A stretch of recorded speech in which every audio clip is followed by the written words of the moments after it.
La guerre. La guerre ne meurt jamais.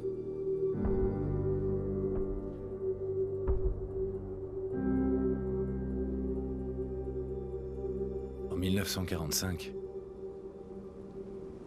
mon arrière-arrière-grand-père, qui servait dans l'armée, se demandait quand il retrouverait sa femme et son fils, qu'il n'avait encore jamais vus. Son souhait a été exaucé lorsque les Américains ont mis fin à la Seconde Guerre mondiale en lâchant des bombes atomiques sur Hiroshima et Nagasaki. Le monde croyait courir à sa perte. Mais en réalité, un miracle s'est produit. Nous avons commencé à utiliser l'énergie atomique à des fins différentes, comme source d'énergie presque illimitée. Nous avons alors eu accès à une technologie qui semblait relever de la science-fiction. Des robots domestiques, des voitures équipées de moteurs à fusion et des ordinateurs portables.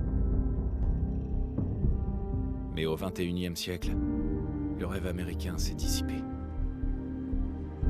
Toutes ces années de consommation de masse avaient entraîné une pénurie généralisée de matières premières. Le monde entier est tombé en ruine. La paix n'était plus qu'un lointain souvenir. Nous sommes en l'an 2077, à l'aube d'une guerre totale. Et j'ai peur. Pour moi. Pour ma femme. Pour mon fils qui vient de naître. Car s'il y a bien une chose que j'ai apprise à l'armée,